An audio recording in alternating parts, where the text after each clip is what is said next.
de solide en solution. Une sorte de boue, quoi. C'est ça qui va passer là-dedans.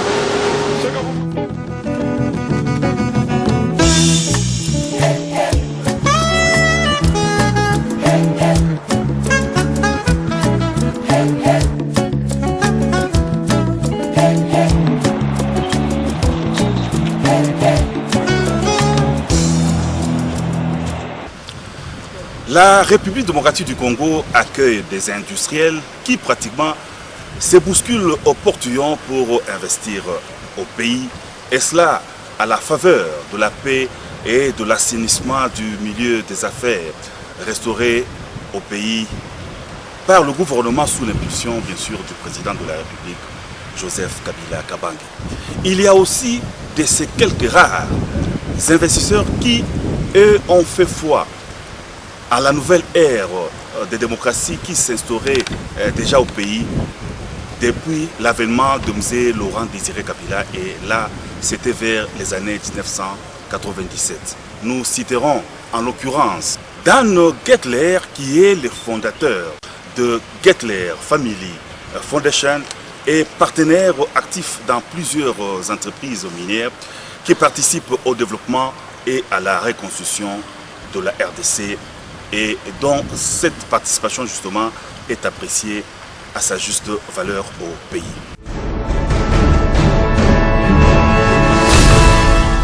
Dans cette émission, nous allons justement découvrir Gettler Family Foundation, aussi bien les actions, aussi bien à Lubumbashi qu'à Kolwezi. Madame, Messieurs, bienvenue dans notre émission La Modernisation en Marche.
Trois carrières qu'on était en train d'exploiter. La carrière centrale nord-ouest, c'est celle-ci. Il y a la carrière centrale Pit qui est en éveil pour le moment. Et puis de là où nous venons, c'est la carrière East Pit.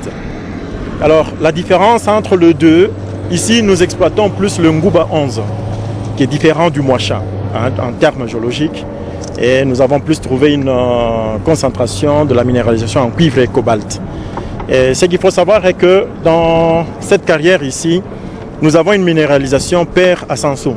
C'est-à-dire, plus on descend, plus on retrouve de cuivre. Au-dessus, il n'y en avait pas beaucoup, mais plus on descend, on a une forte concentration en cuivre. Mais par contre, en cobalt, c'est l'inverse. Au-dessus, on avait plus de cobalt, plus on descend, on a presque pas de cobalt. Alors ici, la roche, elle est pratiquement dure par la présence de la minéralisation de cuivre. Alors nous sommes appelés de miner à chaque fois. Quand vous regardez l'histoire blanchâtre là, on est en train de préparer le minage. On va miner ce soir à fin poste autour de 17 h. Oui, ça va faire exploser. Oui, on va faire exploser pour permettre à la pelle de bien escaver. Puisque c'est dur, on risque de bousiller les dents de godet. Ouais. Alors ici, on fait la même chose. Les trous de minage, ça nous sert de deux pour le minage et pour le grade control. Le grade contrôle, c'est pour nous permettre de faire une bonne sélectivité, pour pouvoir décider de l'orientation de la minéralisation suivant les différents remblais, avec les teneurs dont je vous ai parlé de l'autre côté, où nous séparons le stérile, le moyen et le plus riche. Et voilà, en face de nous, nous avons les différents remblais. Nous avons les différents remblais, donc les montagnes que nous avons là-bas sont les montagnes artificielles. En face là, ce sont les coparecho, c'est-à-dire c'est peu de cuivre, mais riche en cobalt. Sinon, si on devait se limiter à la catégorie, donc à la catégorisation de cuivre, ça devait être du stérile. Mais on essaie de protéger le cobalt qui est là-dedans. On ne sait jamais, l'avenir nous réserve toujours des surprises. On pourrait rentrer pour pouvoir traiter maintenant le cobalt qui est là-dedans. À la limite, récupérer aussi le peu de cuivre qui se trouve dedans. Et juste à côté, vous avez les locopas, dont la teneur varie entre 1,5 et 3%. Et juste ici, là où il y a le petit engin, ça c'est les high copa. Donc le plus riche, en teneur, plus de 5%. On peut aller même à 10-12% dans ces produits. Et juste derrière, vous avez le marginal grade qui vont de 0,4 à 1,5. Et de l'autre côté, vous avez le médium. Le médium, ce sont les produits de 3 à 5%. Quelle est votre production annuelle de cuivre? La production annuelle de cuivre, je crois, on vous a donné pour l'année passée. Oui, pour l'année passée, c'était autour de 87 011. Si je ne me... 87 000, oui, autour de 87 000 tonnes. Et l'objectif est d'atteindre quel chiffre? L'objectif est d'atteindre 200 000 tonnes pour l'année prochaine.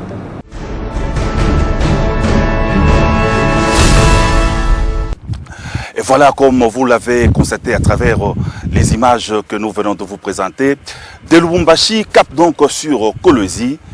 Et à Kolwezi, nous avons le choix de vous présenter deux grands groupes industriels, Kamoto Copper Company, KCC, et Mutanda Mining, Mumi. Ces deux entreprises minières dont l'investissement en RDC est vraiment grandiose. Nous allons donc dans cette émission nous arrêter, nous allons nous focaliser sur l'action de Kamoto Copper Company, KCC. Il faudrait donc ici souligner que cette entreprise emploie 8232 travailleurs, dont 4000 directement engagés et plus de 4000 autres sous-traitants. Suivez plutôt ces images.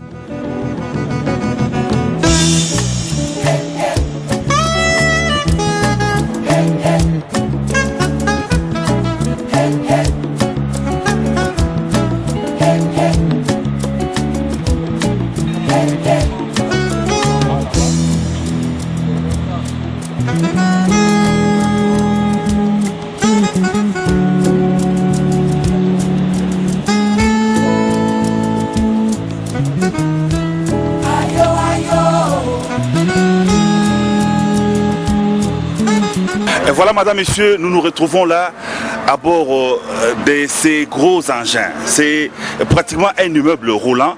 C'est ce type d'engin que KCC utilise pour l'exploitation de minerais ici. Et cet engin vous coûte au moins 3 millions de dollars.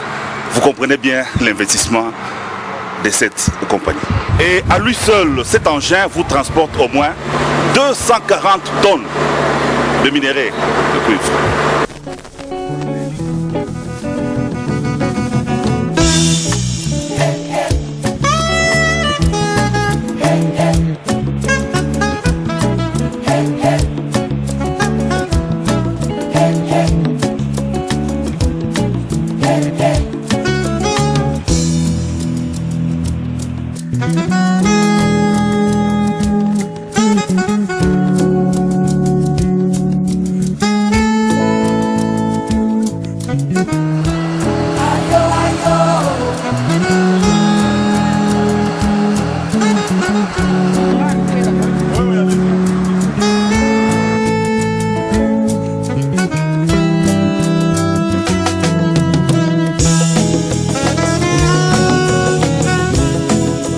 Voilà, madame, messieurs, nous poursuivons notre ronde sur ces sites. Dans quelques instants, nous allons entrer dans la mine souterraine.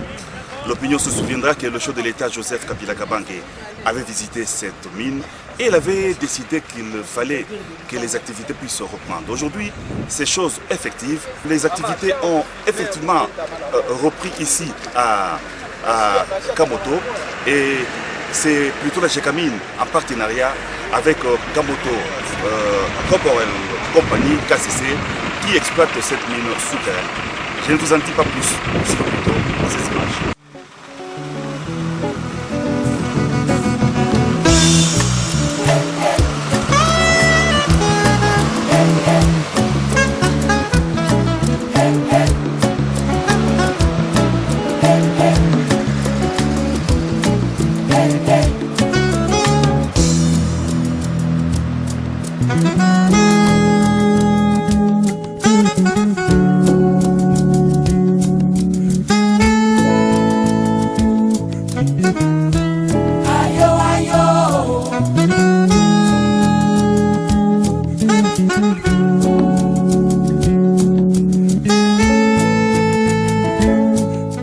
Nous travaillons à 100%, 24 sur 24. Si vous avez eu suffisamment de temps, vous allez voir vivre les activités à Kamoto. Au moment où nous parlons avec vous, il y a plus ou moins 500 personnes dans cette mine, dans toutes les activités confondues. Craindre l'éboulement, je ne vois pas. Il y a eu l'éboulement vers les années 91. Nous avons déjà contourné cette partie éboulée et l'extraction, le développement de la mine continue et nous avons pris d'autres dispositions pour avoir beaucoup plus d'accès de manière assez. Même s'il y a un problème, nous aurons plus d'accès que ce qu'on avait avant. Oui, après les éboulements, tout ce que nous avons connu comme problème, nous avons remonté la production. Maintenant, nous sommes à une moyenne de 150 000 tonnes de minerai par an. En fait, ici, Gécamine, nous vous avons expliqué que KCC, c'était le partenariat Katanga Mining et Gécamine. C'est KCC qui exploite ici.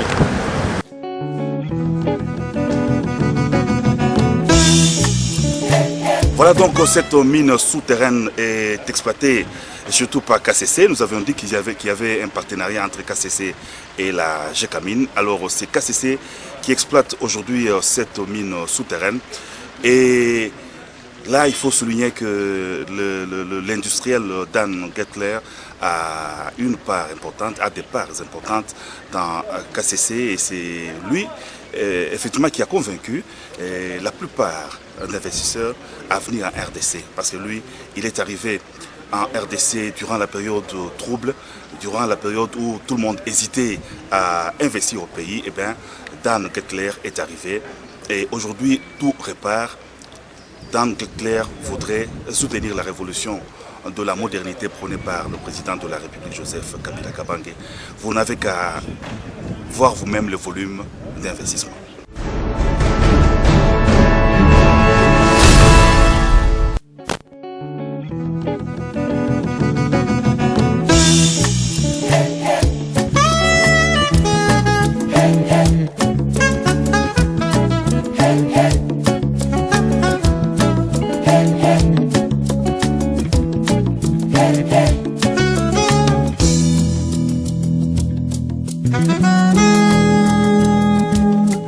C'est sous forme solide, des blocs. Ils arrivent là-bas, ils se boivent et on obtient une pulpe. Une pulpe, c'est-à-dire de solide en solution. Sorte de boue, quoi. C'est ça qui va passer là-dedans. Ce que vous voyez sortir là, ceci va passer vers les cyclones. Au niveau des cyclones, la pulpe qui aura atteint une certaine granulométrie va aller à la flottation. Celle qui n'a pas été suffisamment broyée va rentrer dans la machine. Nous avons modernisé l'outil de travail.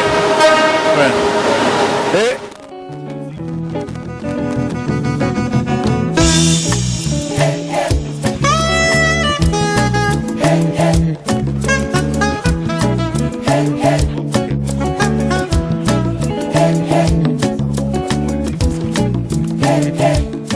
tel que vous le voyez, c'est anciennement, vous pouvez le voir avant de voir à l'écran. Ça, c'est l'ancienne salle de contrôle de la Gécamine. C'était pratiquement manuel, c'est-à-dire les lumières clignotaient là-bas et l'opérateur ici pouvait appeler par radio pour dire regardez, changez ça. Donc on ne pouvait pas intervenir sur place. C'est à peine qu'on pouvait changer. C'était plus la lecture et voir comment l'usine fonctionne. Nous sommes passés maintenant à un autre système de contrôle que nous appelons, que nous avons installé, le SCADA. C'est un système plus informatique où tout peut être contrôlé sur le moniteur que vous voyez ici. On a un opérateur d'un côté qui peut contrôler une partie de l'usine à lui seul, démarrer, arrêter, améliorer. Il peut le faire et on a un autre aussi qui peut de l'autre côté aussi faire la même chose. En même temps, par exemple moi, je n'ai pas besoin de contrôler.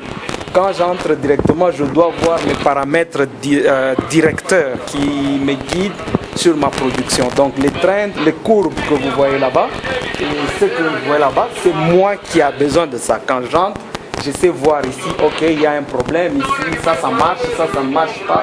Pourquoi? Tel que par exemple ici, je sais voir que le SEM1 ne marche pas, il est en entretien. Le bol 1001 vient de s'arrêter, donc il y a un problème là-bas parce que ça doit tourner avec le SEM2. Le bol 1002 s'est arrêté parce que le SEM1 est à l'arrêt. Donc moi personnellement, quand j'entre, j'ai toute l'information sans perturber les opérateurs qui font les services ici. Oui, c'est vraiment la révolution de la modernité. Ça, c'est vraiment un outil pour augmenter le rendement, pas seulement du travail, mais de la production aussi. Mais il faudrait peut-être que je puisse ajouter à ce que vous avez dit. La formation se fait sur place au Congo, ici, en RDC. Lui comme moi, nous avons étudié à l'université de Lubumbashi. Cela conforme les ingénieurs que vous trouvez ici. Ils sont formés au Congo.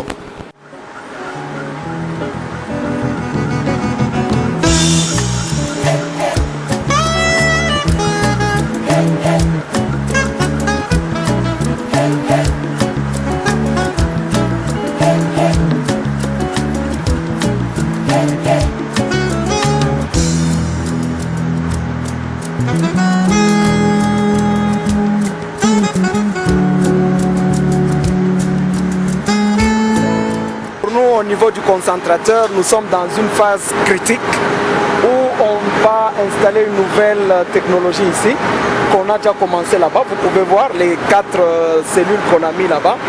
On va les placer aussi ici et ici, à la longue. C'est-à-dire, en d'autres termes, nous allons commencer à tous les broyeurs, leurs produits commenceront à arriver d'abord ici. On récupère un concentré sulfuré et on peut réutiliser quelques des cellules ici. Et ça sera la 4e phase. Et au-delà, autour de 2015, nous serons obligés de remplacer même toutes ces cellules par le tank. Parce qu'un tank comme ça prend au moins 28 cellules ici. Donc un tank remplace complètement 28 cellules. Donc d'ici 2016, complètement tout sera remplacé.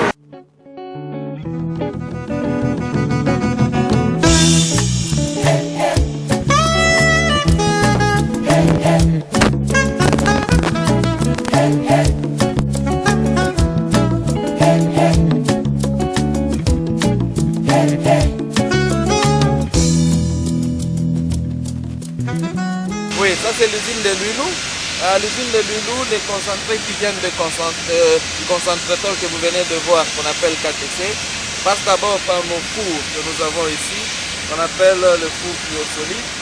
Et après les opérations métallurgiques au niveau de ce four, tout ce concentré passe maintenant vers la lixiviation, où l'on prend le cuivre qui était en état solide dans le minerai, on les fait passer dans la solution. Alors, c'est après que nous allons voir les différentes étapes, mais commençons par nos fours. Et après, les concentrés oxydés passent directement à la lixiviation, mais les sulfurés passent d'abord par un grillage qui se fait dans nos fours.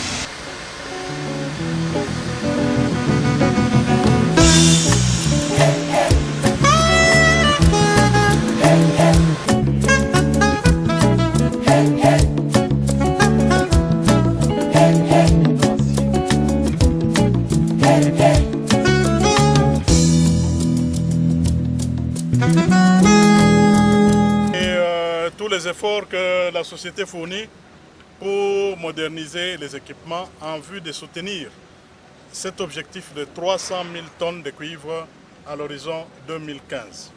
Nous avons ici à Luilou, ça c'est le poste de réception. L'actuelle capacité de ce poste ne nous permettra pas de pouvoir atteindre cet objectif de 300 000 tonnes de cuivre par an. À l'époque, la Gécamine, il y avait un poste ici, il y avait un autre là-bas, il y avait plusieurs postes. Tout ceci a vieilli. Nous sommes en train de remplacer. D'ici la fin de l'année, nous allons pouvoir utiliser ces installations pour réceptionner les concentrés qui passent par le tuyau, là, le tuyau que vous voyez, qui arrive là-dedans. Celui-ci va rester, et puis d'autres décanteurs qu'on est en train de monter.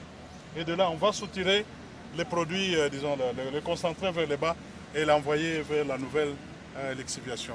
L'exhibition, telle que nous avons dit, c'est cette opération par laquelle on mélange en fait les concentrés avec l'acide sulfurique. Je peux le dire comme ça pour la compréhension.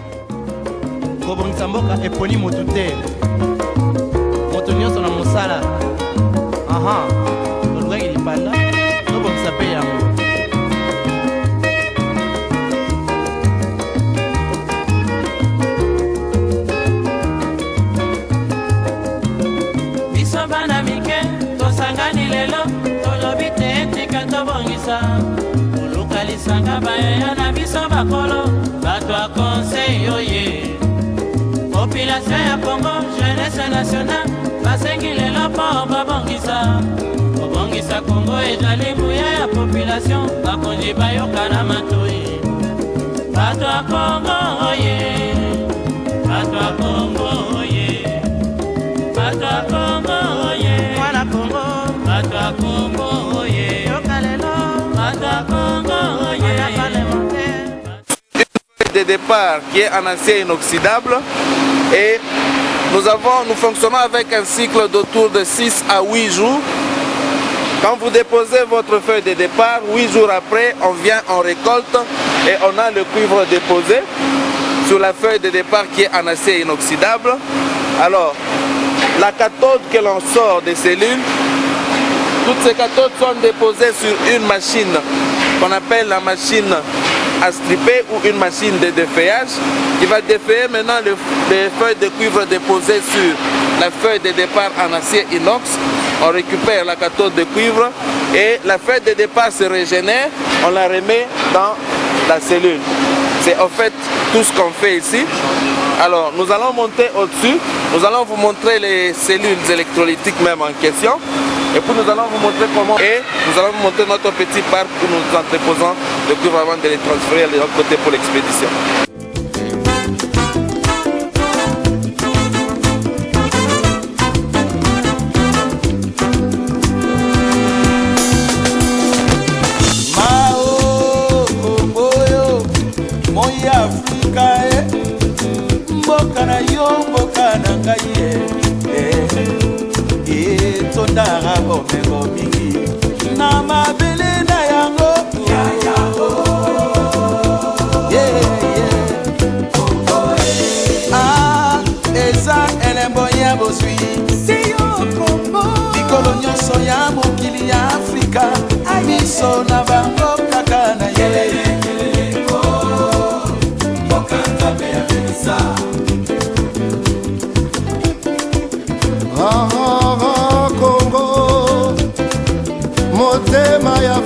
Congo, mboka na yo mpe ya ngai yetanda nkita na mabelema yango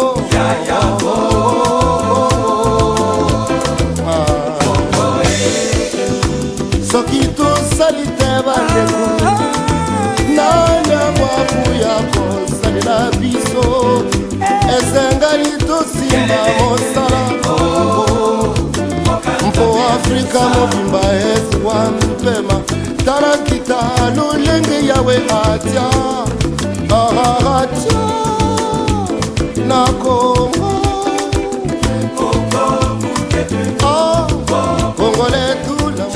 C'est une machine qui vient avec, comme on dit, comme le président le dit, la révolution de la modernité. C'est vraiment moderne. C'est une machine qui nous permet de tout faire. Donc elle défeuille les cathodes, elle pèse elle-même, elle constitue l'état ou les colis, elle sarcle, elle fait même l'échantillonnage elle-même et l'étiquetage. Et quand le cuivre sort de cette machine, le cuivre est prêt à l'expédition. Donc l'homme n'y touche même pas. C'est vraiment moderne et ça se fait sans problème, sans complication.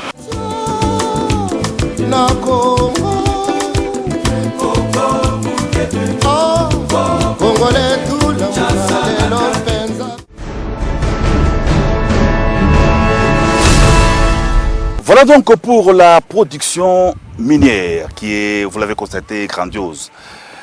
Que dire alors de l'apport de KCC au social et à la reconstruction, William Tounakov? Il convient de rappeler, Pierre Kibamessoumou Issa et chers téléspectateurs de l'émission La Modernisation en Marche, que Kamoto Copper Company, KCC, une grande entreprise minière installée au Katanga, au sein de laquelle Dan Gettler détient les plus importantes parts, s'est investi non seulement dans la production minière, mais aussi et surtout dans la reconstruction et le social. Aujourd'hui, la ville de Kolwezi au Katanga a vu sa voirie complètement modernisée et c'est Dan Gettler qui a pris l'option d'accompagner le gouvernement provincial que dirige Moïse Katumbi Chapwe dans l'exécution donc du programme de la révolution de la modernité impulsé par le chef de l'État Joseph Kabila Kabange. En ce qui concerne le chantier éducation, KCC de Dan Gettler et compagnie vient de construire une grande université dans la ville de Kolwezi. Les étudiants de l'Unicole peuvent désormais étudier dans de bonnes conditions possibles. KCC intervient également à l'ISTA, l'Institut supérieur des techniques appliquées, où cette entreprise a doté l'ISTA d'une bibliothèque et de laboratoires modernes bien équipés. Des écoles primaires et secondaires sont également réhabilitées à Kolwezi et dans d'autres villes de la province du Katanga. Tout cela dans ces images que vous nous proposons.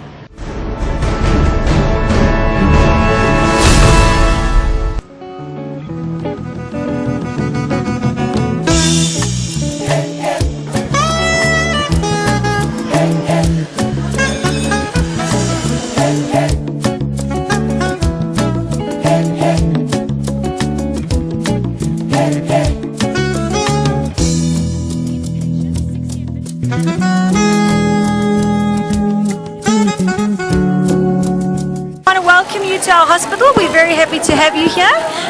Bienvenue à l'hôpital. Nous sommes très heureux de vous accueillir ici à l'hôpital. So at our hospital here at KCC, we see all KCC employees and their dependents. Ici à l'hôpital KCC, nous recevons tous les agents KCC qui sont malades et leurs dépendants. Nous sommes en pleine expansion de l'hôpital. Nous sommes en train d'apporter quelques améliorations. Nous sommes très heureux de pouvoir vous les présenter aussi aujourd'hui.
malades arrivent, elles peuvent être les femmes de nos agents ou pas, de la communauté environnante qui arrivent et qui sont prises en charge, et là j'insiste, et j'insiste encore, gratuitement, prises en charge et sont reçues si ça nécessite une consultation médicale spécialisée. Cela est fait, ça nécessite une consultation par l'infirmier titulaire. Cela est fait si ça nécessite un examen paraclinique, un laboratoire, spécialement nos examens de routine.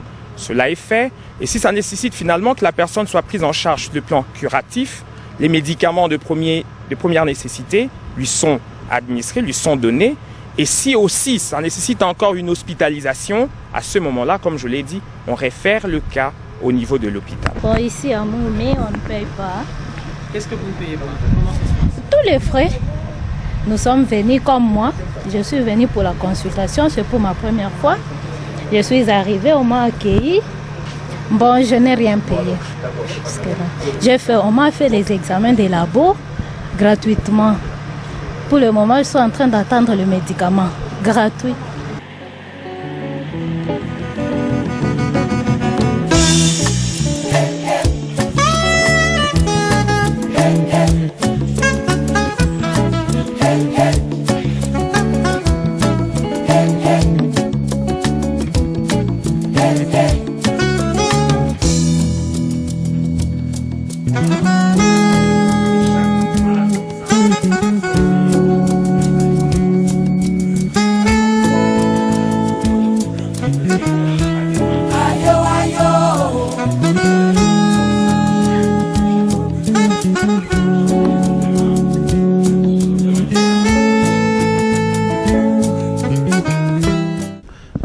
Je suis le vice-président de Moumé, M. Peter de Boet, et M. Donatien, et le docteur en chef ici à la clinique. Nous sommes à l'enceinte de la mine, c'est la plus grande clinique de Moumé, il y en a 3. Il y en a un à Kando, un à Luluaba et une clinique ici dans la mine. La clinique est divisée en deux, c'est la clinique générale classique, où les soins sont donnés aux malades et aux accidentés, mais il y a une partie qui est la médecine du travail. Et c'est quoi la médecine du travail? Ça concerne plusieurs facettes. Le plus important, c'est par exemple les gens qui sont recrutés, engagés, il faut le certificat d'aptitude physique, on peut faire ça là-bas. Il y a aussi tout un travail de suivi d'accidents.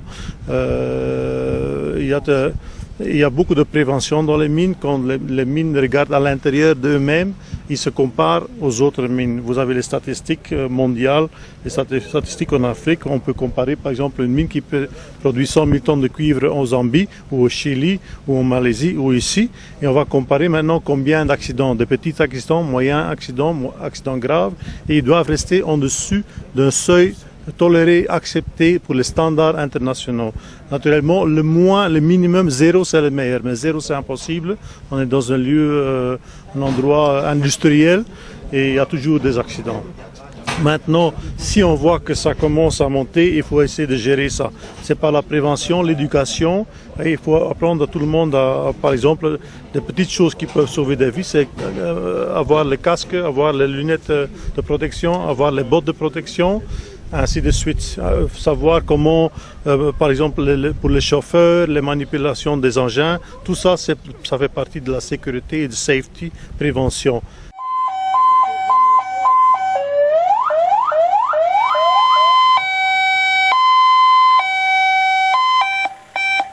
On a autant d'ambulances, mais en moins, il y a celle-ci que nous avons acquise récemment, qui est médicalisée justement, pouvant faire face à certaines urgences urgentes au niveau de la mine pour donc faire ce peu sauver les vies humaines au moment opportun et en tout cas dans un temps record.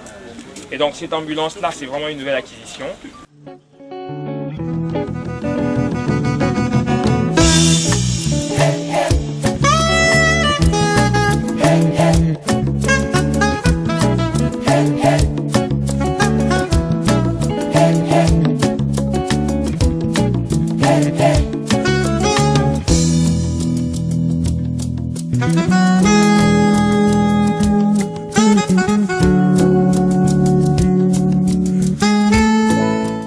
Nous sommes donc à l'Istakolosi dans la bibliothèque technique qui a été créée Et tel que vous pouvez remarquer, cette bibliothèque elle a été approvisionnée 2 fois par des livres de 2 éditions d'Europe et financés par KCC.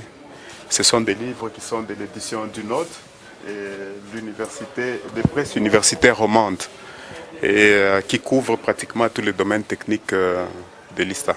Puisque nous avons monté, disons, un laboratoire virtuel, nous avons travaillé aussi sur le laboratoire de chimie qui est opérationnel, hélas. Et pour le moment, nous sommes en train de travailler avec eux sur une nouvelle construction que nous voulons faire sur un terrain que nous avons déjà acquis, qu'ils ont acheté pour nous. Et nous sommes en train de finaliser les plans. Nous espérons qu'ils vont aller jusqu'au bout pour que nous puissions avoir ce bâtiment à 4 étages afin que l'ISTA puisse être, au fait, bien, la capacité d'accueil puisse s'augmenter.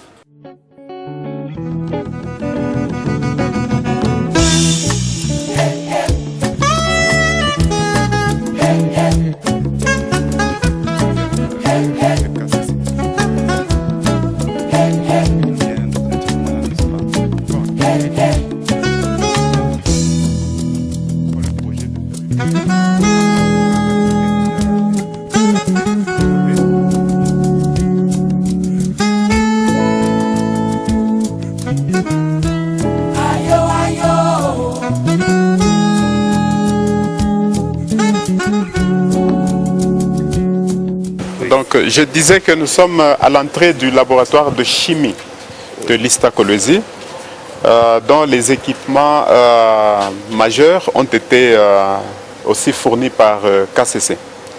Sur un projet de KCC, on peut entrer voir un peu.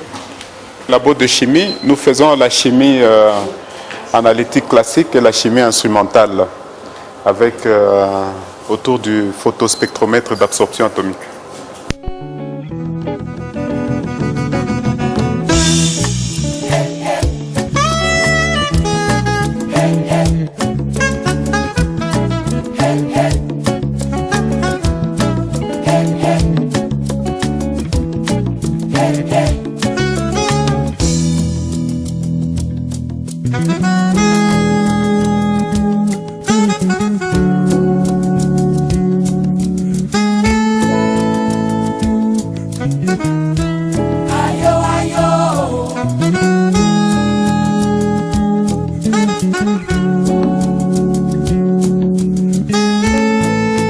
Aujourd'hui, nous sommes à ITIMA, l'Institut de technique industrielle de Manica, et ici KCC a intervenu en différents domaines. L'année passée, on a réhabilité les 3 bâtiments principaux, donc l'atelier mécanique, l'atelier technique et le garage, et on a aussi réménagé l'auditorium et toutes les toilettes. Cette année, pour compléter l'ouvrage et l'investissement, on est en train de clôturer la parcelle de ITIMA pour protéger l'Institut et lui permettre de continuer avec leurs activités.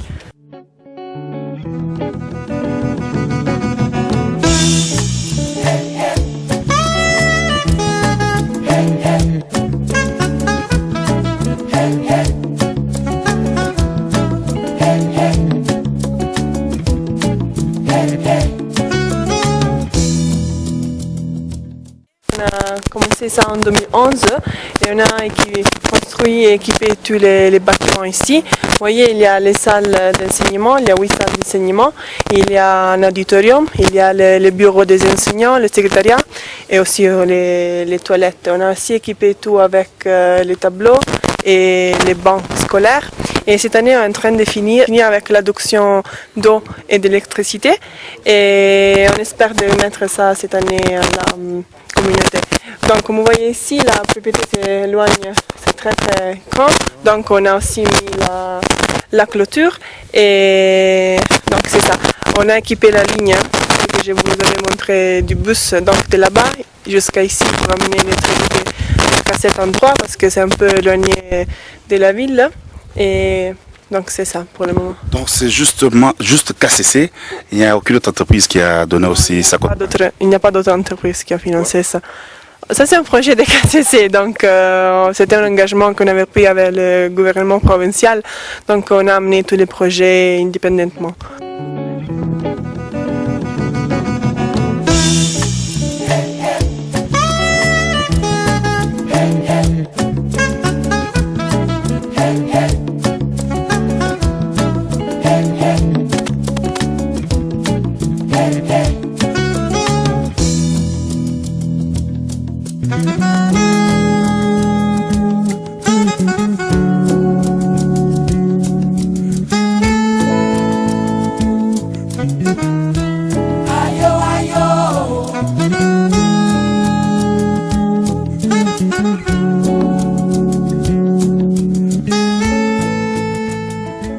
sorte que l'école était presque abandonnée. C'était devenu même un dépotoir ici. On venait déposer les immondices de la ville. Et puis à un moment donné, on a senti la nécessité dans la ville de pouvoir refaire cette école. Et ils ont choisi comme marraine Karine Katumbi, qui est la marraine de cette école. Et puis ils ont commencé à chercher le fonds. C'est à cette occasion, dans cette mêlée-là, que la Fondation Famille Gettler a été contactée. Et quand nous sommes venus voir l'état dans lequel se trouvait l'école, nous n'avons pas mis beaucoup de temps à réagir positivement, d'autant plus que nous avions appris que la majorité d'enfants qui étudiaient dans cette école, c'était des enfants congolais. Et à la fin, quand nous sommes, après avoir donné l'argent, nous avons donné 317 000 $ qui avaient été demandés comme budget pour la réfection totale de l'école. Cet argent a été donné. Ils ont acheté les produits, les équipements pour cette école en Afrique du Sud. Ils l'ont acheté à un bon prix, tellement qu'ils sont allés au-delà de ce qu'ils espéraient.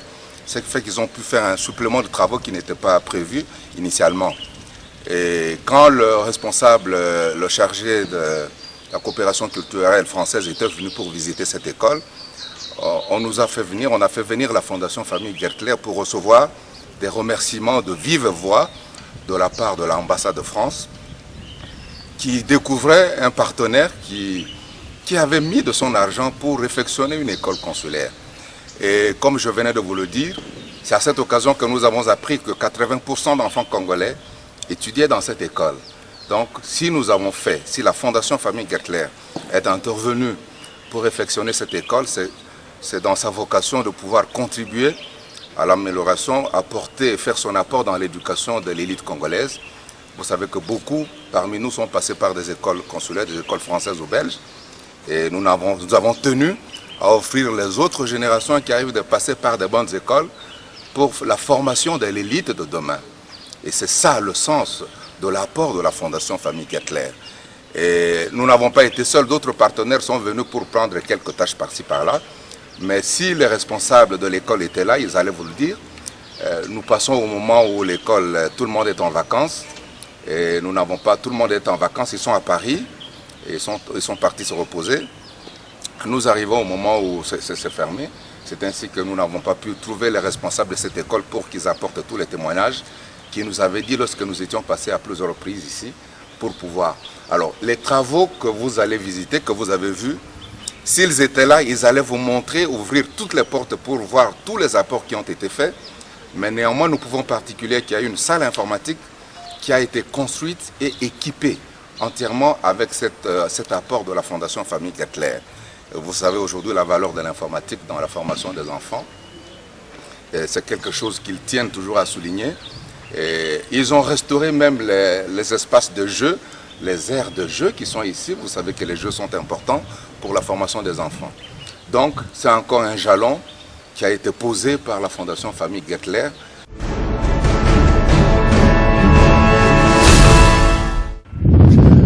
Voilà donc, madame, messieurs, comme nous n'avons cessé de le souligner, la reconstruction, la révolution de la modernité n'est pas une affaire du chef de l'État seul, ni du gouvernement seul. C'est une affaire de tous. C'est aussi une affaire des industriels que vous venez de suivre dans cette émission. Il ne reste plus, William Tunakov et moi, qu'à vous dire grandement merci pour avoir suivi cette émission. Et à la prochaine.